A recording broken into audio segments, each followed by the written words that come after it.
Welcome back everyone to Formula 1 2020, round 7 of the season, the Belgian Grand Prix. Welcome to your practice report. Rain in the air this morning, rain expected on Sunday. Lots of teams and drivers trying different strategies, different setups on their cars. Some opting for high straight line speed to really help them push forward in Sector 1 and 3. Others going for a more downforce based setup, really trying to nail that tight and twisty second sector.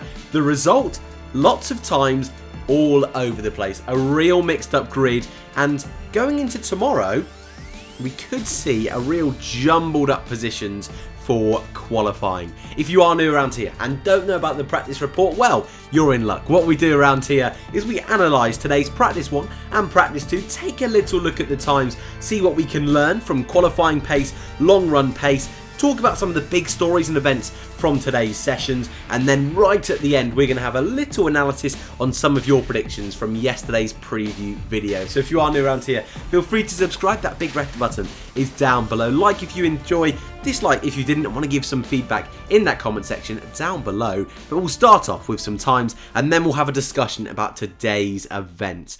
And this morning, it was pretty much business as usual. Mercedes 1-2, Valtteri Bottas, a 1:44.493, the fastest time of anyone, just beating teammate Lewis Hamilton by 69 hundredths of a second. Max Verstappen was third for Red Bull, but Racing Point right in the mix. P4 for Sergio Perez, P5 for Lance Stroll, Alex Albon rounding out that top 6. Half a second between the lot of them. Very, very tight between those top 3 teams. Just behind those top 3 teams, in the morning session anyway, was the 2 Renault-powered cars.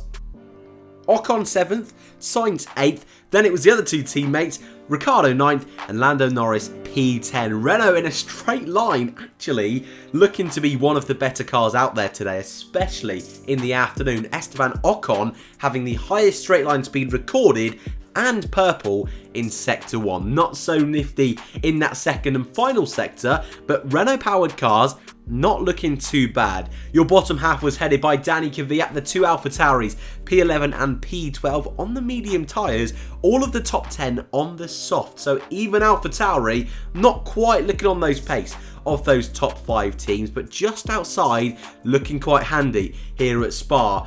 And then come the Ferrari-powered teams. Raikkonen, the lead Ferrari-powered driver, 13th for the Alfa Romeo driver. However, it is then Charles Leclerc 14th, Sebastian Vettel 15th, just, and I mean just, beating the Williams of Nicholas Latifi on the medium tyres and George Russell on the hard tyres. Ferrari looking all sorts of mess so far this weekend at Spa. They're going to have a huge turnaround tomorrow. Some big work to do overnight on setup changes because at the moment, they're nowhere near points. And if I'm being fully honest, aren't even looking like they're going to get out of Q1, which, considering the fact they've won this race the last 2 years, really highlights the issues at that team. Magnussen, Grosjean and Giovinazzi all failed to set a single lap time. And if you think it was bad already for Ferrari, all 3 of those drivers that didn't set a lap time had Ferrari power unit issues. Both Haas cars having issues with the ICE. Giovinazzi has not been officially declared what his particular issue is just yet. But Ferrari, if we thought it was bad this season, it's got even worse here at Spa. And if it's bad at Spa, I think it might be even worse at Monza, an even more power sensitive circuit. This afternoon, that's where things changed up very nicely indeed. Max Verstappen, a 1:43.744, but half a second faster than Bottas's time in the morning. There was a bit of rain between the 2 sessions with Formula 3 qualifying a little bit earlier on before Zendelli took pole position for the first time. If you don't know about Larim Zendelli, wears an Ironman helmet. Fun fact of the day. I would definitely recommend going to check that out. But back to the Formula 1, Verstappen quickest of all. Daniel Ricciardo, what a big surprise. Whilst Ocon was pretty much going for a setup fully based on straight line speed and drag, Ricciardo went for a bit of a mix, or at least that's what we're led to believe by Renault, and that strategy seems to work perfectly right on the back of his former teammate. And if that is the front row on Sunday, goodness me, are we in store from a cracker of a Grand Prix. But Mercedes aren't too far behind. Hamilton still within 1/10 of Verstappen and Ricciardo. Alex Albon, a really good session from him. A little bit off his teammate, but much closer, much happier with the car. Putting in some really consistent lap times, especially on the race run performances. Liking what I'm seeing from Alex Albon this time around. Sergio Perez, the lead racing point in P5. Bottas down in P6. Norris, Ocon, Sainz 7, 8 and 9. Gasly, your top 10. Lance Stroll was P11, and though on the surface seems to be a little bit off teammate Sergio Perez, did set his fastest time on the medium tyres. Danny Kvyat, P12. Giovinazzi finally got going in the afternoon. 13th again. The lead Ferrari-powered car, 13th. 14th for the Alfa Romeo of Kimi Raikkonen. So both Alfas beating both Ferraris. Leclerc, 15th. Russell beating Sebastian Vettel, 16th and 17th for those two. Latifi, 18th. And the two Haas cars way off the pace. Only just got out at the end of the session. Grosjean 19th and Kevin Magnussen P20. As far as practice sessions go, for FP1 and FP2, not really a huge lot to talk about, especially this morning.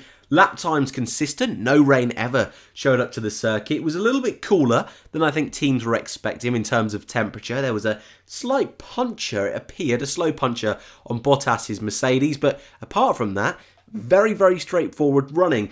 This afternoon, a few more incidents at play. We had Lando Norris having power issues early on, but managed to recover that and save his power unit and eventually get going again a little bit later on in the session. We saw Daniel Ricciardo put in his stonker of a lap, only for a couple of laps later for the car to conk out. Ended up parking it on the Kemmel straight, ultimately ending his session early, but that lap still mega from Daniel Ricciardo. We saw a late red flag. That was with some of the branding and the advertisements boards on the exit of La Source, turn 1, falling off, which was quite strange. Apparently Giuliano Alesi tapping that at the end of F2 practice earlier on this morning. And that just came a little bit loose as F3 qualifying went ahead. And then when the Formula 1 cars razzing it through La Source, I think that just caused a little bit too much vibrations on that barrier. Advertising fell off, but nothing to be worried about. But what I would say is the times today, ridiculously close. We are so used to this season there being Mercedes about half a second to a second in front of everyone else, and I'm sure that's going to happen in qualifying, but we've even seen it in practice. Today, in both sessions, the top 10 were within a second of each other, which by itself is incredible, but put in the fact that this is the longest circuit on the calendar. Last weekend in Spain, the teams were about a 1 minute 15, 1 minute 14, about that.